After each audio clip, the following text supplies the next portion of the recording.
Привет, друзья! Вы на канале Классика орхидейного жанра. Сегодня у нас очень интересное видео с моим ноу-хау. Вы знаете, как переводится ноу-хау? Дословный перевод этого сочетания слов «знаю как» и «я знаю как» помочь вам, если вы еще боитесь поливать орхидеи, не до конца понимаете, как это делать, если вам вдруг надо уехать и если вы вообще плохо понимаете, что делать. То есть это видео в основном для новичков, но и для бывалых оно тоже может оказаться полезным. Для того, чтобы видео было наглядным и понятным, я буду показывать вам несколько фаленопсисов в разных состояниях, в разных стадиях развития и степенях здоровья. Почему? Потому чтобы вы отчетливо понимали, что этот метод подходит абсолютно всем фаленопсисам, без исключения. Единственным ограничением для использования этого метода является отсутствие внесубстратных корней. Вот тех самых корней, которые вы сейчас видите на своих экранах. Начну с вводной части. Посмотрите, пожалуйста, на свои экраны. Этакое чудо. Корни буквально как косы. Они абсолютно не хотят идти в субстрат. Они развиваются по воздуху, представляя собой нечто. Очень многих такая картина восторгает, но лишь тех, кто не понимает физиологии развития растений и не понимает, что данное растение страдает, что корни этого растения ищут воду, они прорастают даже в посадке других фаленопсисов, которые растут ниже, они всячески пытаются выжить, растения пытаются выжить. Уж я не знаю, кто, когда и для какой цели, не понимая истинную физиологию орхидей, внедрил в умы людей необходимость просушки фаленопсисов до вот такого состояния, но эта идея плотно сидит в умах орхолюбителей, в том числе и новичков. Очень многие лишний раз боятся полить свое растение, создавая для них постоянный стресс. Что такое стресс для растения? Это недостаток какого-либо одного из необходимых факторов для его благополучного развития. Стрессом для орхидеи является недостаток света, стрессом для орхидеи является недостаток воды. На первой стадии развития стресса орхидея перестает развиваться. На второй стадии она начинает потреблять необходимые и недостающие питательные вещества, то есть строительный материал для своего развития, из своих же органов и тканей. То есть она забирает их из того, что ей менее всего нужно на данный момент. Она может отсушить старые цветоносы, забрать строительный материал из листовых пластин или сбросить свои цветы. Что из этого выберет конкретно ваше растение, известно только ему. Представляю вашему вниманию первое растение, которое приняло участие в этом исследовании. Это миниатюрный фаленопсис с цветоносами из точки роста. Об этом растении есть отдельное видео уже несколько лет подряд. Год за годом этот фаленопсис выпускал новую розетку и процветал из нее цветоносом из точки роста. В этом году события развивались по-другому. Смотрите, пожалуйста, на свои экраны, и вы увидите, что растет маленький четвертый листик. Дело в том, что каждый год после 3 листов появлялся цветонос из точки роста. В этом году появился 4-й листик. В 2 розетках растение не процвело цветоносами из точки роста, а выпустила новые листы. То есть растение изменило свою траекторию развития. И вот посмотрите, это растение в полный рост. И вы видите, что у него начали появляться внесубстратные корни, которых раньше у этого растения никогда не было. О чем это может говорить при прочих равных условиях? Растение всем своим видом показывало мне, что ему недостает воды, ему недостает кратности или чистоты полива. Конечно, в тот момент я провела работу над ошибками и добавила растению количество поливов, но через какое-то время ситуация снова изменилась. У растения начал пожелтел один самый старый листик у самой старой, то есть первой розетки, с которой растение прибыло в мой дом. Тут надо отметить, что самая старая розеточка прибыла в мой дом более 2,5 лет назад, и за все эти годы ни один лист у растения не пожелтел. И вот тогда на том этапе мне пришло в голову проверить, так ли правильно я рассуждаю, действительно ли растению не хватает именно воды. И тогда я вспомнила о своем методе, который использую уже очень долгие годы. Метод очень простой, очень наглядный, и думаю, он пригодится многим. На том этапе, который только сейчас вы видели на своих экранах, когда эти внесубстратные корни были достаточно короткими, я поставила рядом с растением емкость с водой. Это может быть любая емкость, желательно прозрачная, наполненная водой. Для чего? Я хотела проверить гидротропизм или способность корня орхидеи искать воду для того, чтобы показать вам, как это бывает, как это происходит, как орхидея найдет своими корнями этот стаканчик с водой. И очень быстро фаленопсис справился с этой задачей.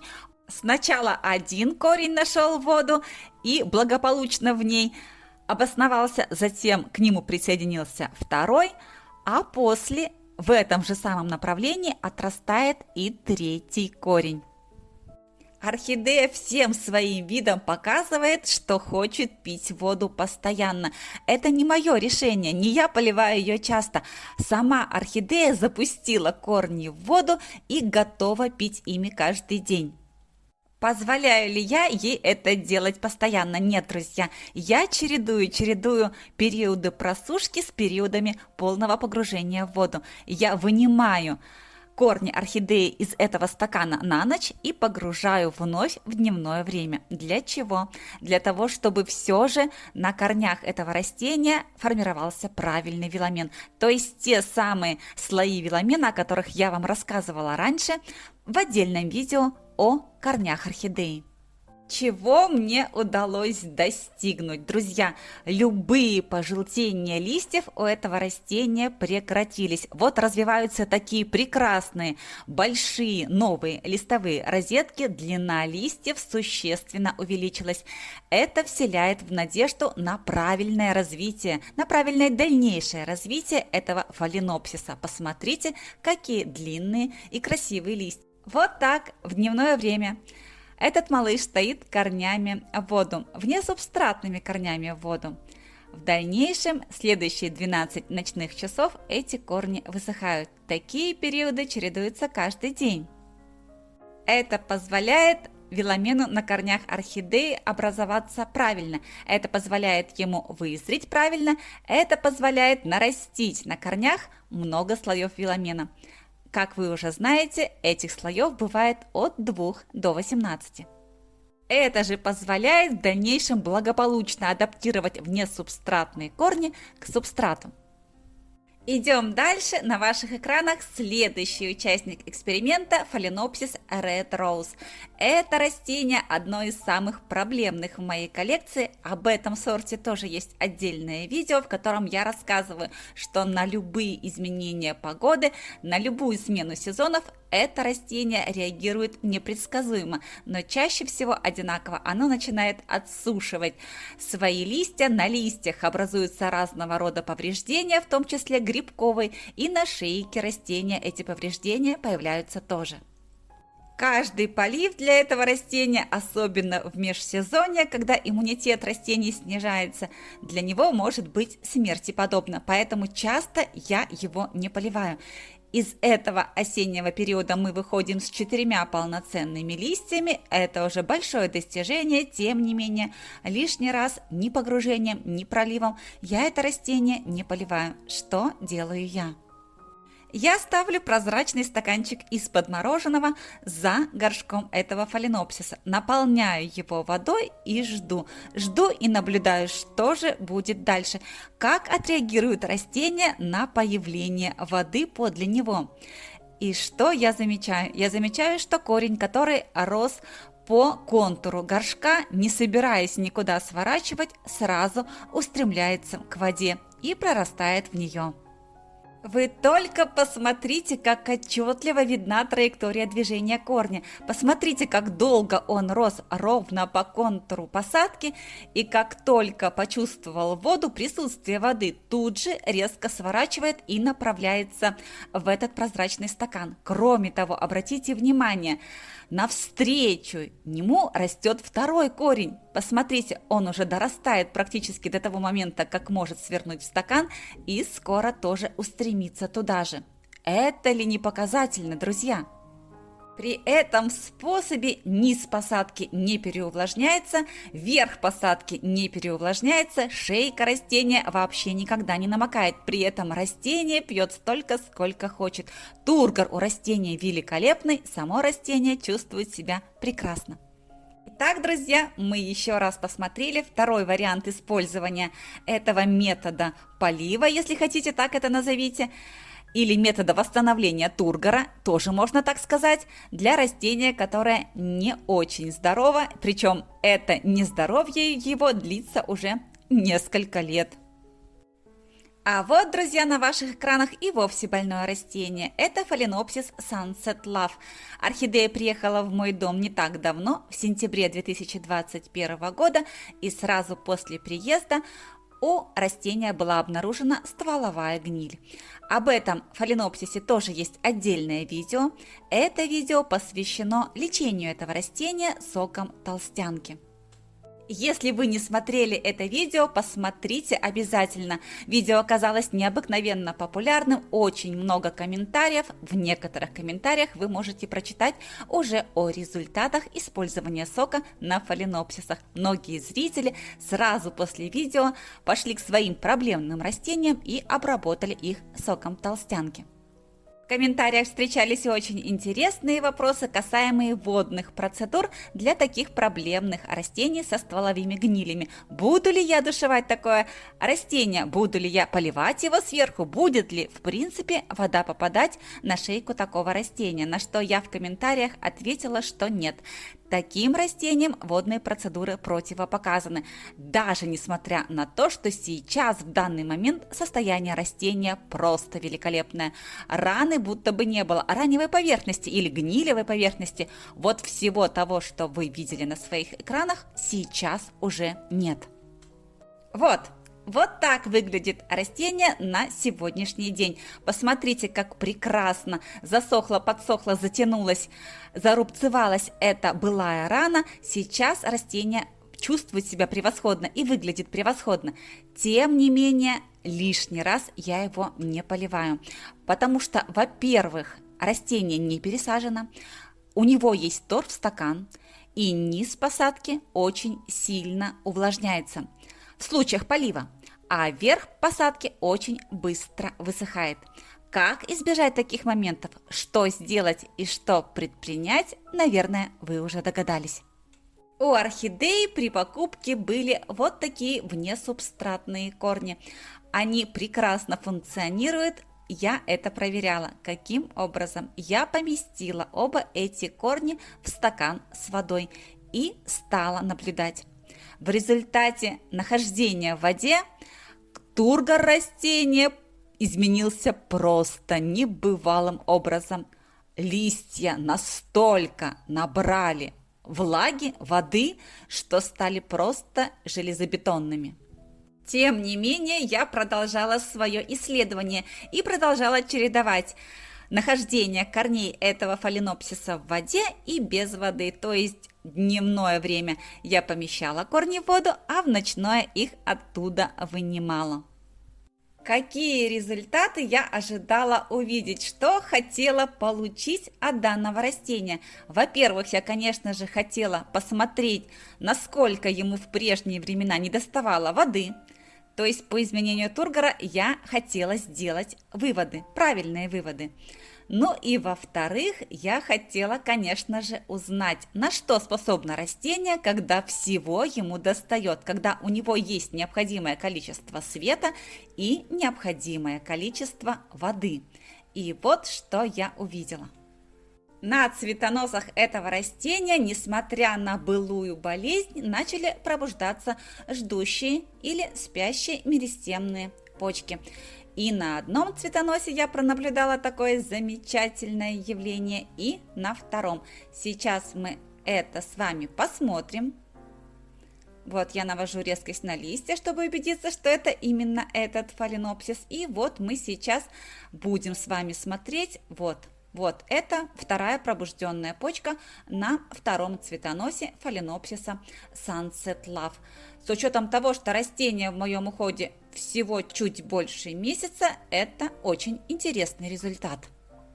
И вот, друзья, мы с вами посмотрели генно измененное растение, цветущее цветоносами с точки роста, хронически больное растение, которое болеет уже несколько лет, растение с гнилевой поверхностью, которая излечилась, а теперь мы посмотрим, как реагирует на постоянный доступ воды к корневой системе абсолютно здоровое и сильное растение. На ваших экранах фаленопсис Клеопатра. Это растение уже около 3 месяцев в моем уходе. В июне 2021 года оно приехало в мой дом. Несколько месяцев находилось в полнейшем ступоре. Продолжает цвести. Именно это растение я выводила из состояния полного ступора с помощью сока алоэ. Если вы еще ничего не знаете о применении сока алоэ для орхидей, пройдите в плейлист «Фаленопсис и вопросы по уходу» и найдите там целых 4 видео об использовании сока алоэ для орхидей. Итак, использование сока алоэ дало толчок для развития этого растения, и на ваших экранах вы видите уже прекрасный корневой рост, прекрасное развитие вегетативной массы, то есть у растения растет новый лист, растение продолжает цвести, и казалось бы, все у него великолепно, всего ему хватает. Напомню, что орхидея не пересажена. Также в целях исследования на канале я оставила растение в той посадке, в которой купила его. Следовательно, в горшке под шейкой растения присутствует пресловутый торфяной стакан, которого все боятся, и даже вентиляционные отверстия по стенкам горшка я не проделывала. Сейчас, в данный момент, на ваших экранах растение после душевания, все листовые пластины его мокрые, влажные, и я вам буду показывать, как я размещаю те воздушные или внесубстратные корни этого фаленопсиса в стакан с водой. Зачем? Точнее будет сказать, для чего, ведь у растения и так, казалось бы, все хорошо, все превосходно. Зачем мне улучшать то, что и так хорошо? Дело в том, что я хочу посмотреть потенциал, что сможет сделать растение, если ему дать просто бесконтрольное потребление воды, то есть чтобы растение могло пить тогда, когда оно хочет, исключая, конечно же, ночные часы. После того, как я опустила сухареобразные и засохшие, казалось бы, полностью корни, несубстратные корни этого фаленопсиса в стакан с водой, через какое-то время все окончания этих корешков раскуклились, то есть стали расти. Посмотрите, какие великолепные, красивые, растущие корни. Все они стали в стадии активного роста. Небывало изменился и тургор растения. Он и без того был хорош, а теперь стал просто великолепным, железобетонным и мраморно-гранитным. Кроме того, если вы уже заметили, несмотря на то, что растение продолжает цвести более 3 месяцев покупным цветением, у Клеопатры появился новый цветонос. Вот слева вы можете видеть его на своих экранах. Сразу же можно ответить, как быстро зацветают покупные растения у нас дома при правильном уходе и при правильно созданных условиях. А вот, друзья, и второй сюрприз, который ожидал меня от предоставления растению достаточного количества воды для всех его нужд. Это ответвление от цветоноса или пробуждение ждущей или спящей меристемной почки для нового цветения. И таких пробужденных почек несколько на обоих цветоносах. Посмотрите, пожалуйста, на свои экраны. И с левой стороны вы видите уже растущий новый цветонос, и с правой стороны есть пробужденная почка, которая в дальнейшем тоже будет развиваться и цвести. При всем при этом субстрат, в котором находится растение, Есть возможность не переувлажнять совсем, то есть вообще не поливать. Конечно, я такого не делаю. Конечно, я продолжаю и поливать, и душевать свои растения, но тем не менее, для тех, кто боится, для тех, для кого переувлажнение субстрата – это нечто невообразимое, вот такой метод ухода или метод погружения корней в воду, вне субстратных корней в воду, позволяет решить множество проблем, в том числе и проблему оставления растений без нашего надзора, то есть тогда, когда мы уезжаем в отпуск или просто отлучаемся на несколько дней. Этот метод позволит растениям прекрасно прожить даже неделю без вашего участия.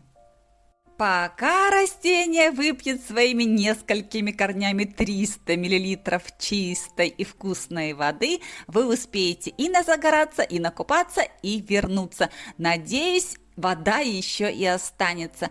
Вот такой великолепный метод, о котором меня часто спрашивают: Наташа, как вы оставляете свои растения одни, если вам нужно уехать?